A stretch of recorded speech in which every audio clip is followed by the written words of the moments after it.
Hello! Yeah, I'm just trying something new.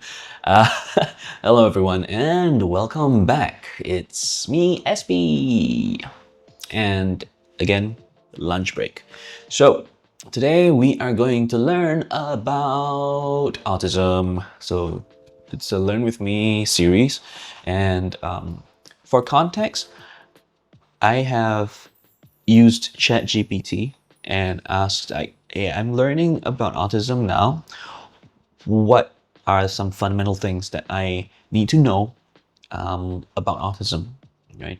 And so ChatGPT has given me very helpfully 7 things. And today we are going to do point number 7, the last one. And if this series is good and helpful to people, then I'll continue doing more of it. But if not, then uh, yeah, I'll still do it anyway because I actually enjoy learning about this. Okay, so point number 7, and I'll put the screen grab on the page now. Think of this as a documentary of me and learning about autism. Yeah. Okay. Okay, so here's what it says. Language matters. So some people prefer identity first language, autistic person, while others prefer person first language, person with autism. It's best to ask the individual what they prefer. Language matters.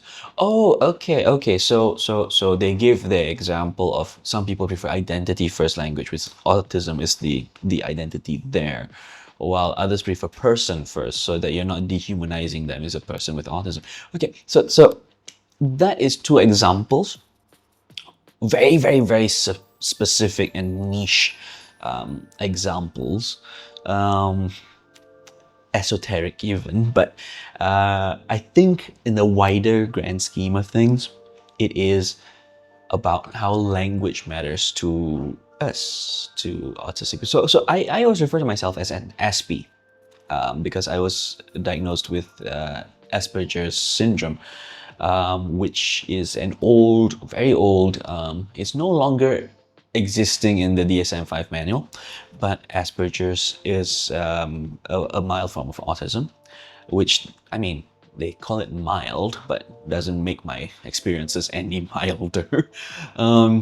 But that in also yeah, so the point there is I refer to myself as an SP. So the language that I use is specific to me, and this is about what the point is here with ChatGPT was about how they want to be called, what they want to be designated as.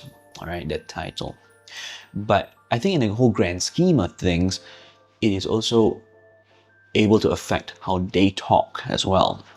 And when I say they, I'm talking other people, because it does affect me as well, because I have a certain code, a certain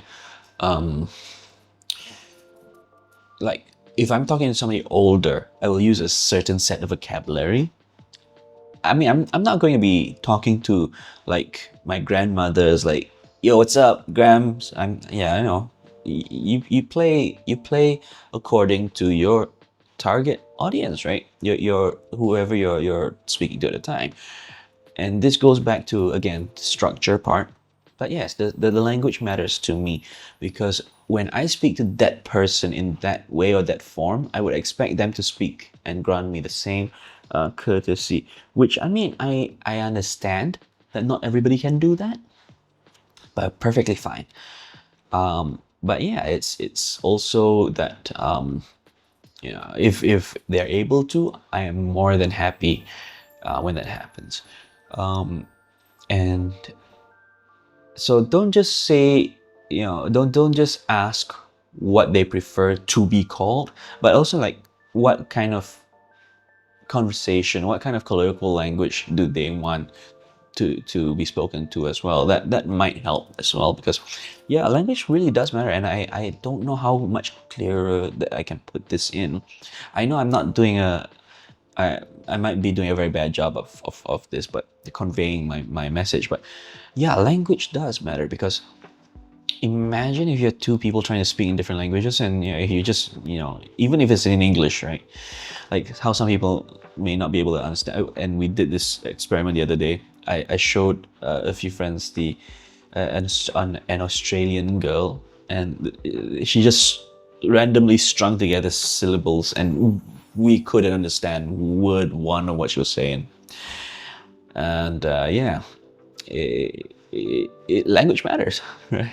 Being able to communicate matters. And yeah, I hope this has been helpful. In a way, I can identify with this. It's helped me, and I know that I'll keep this in mind moving forward as well.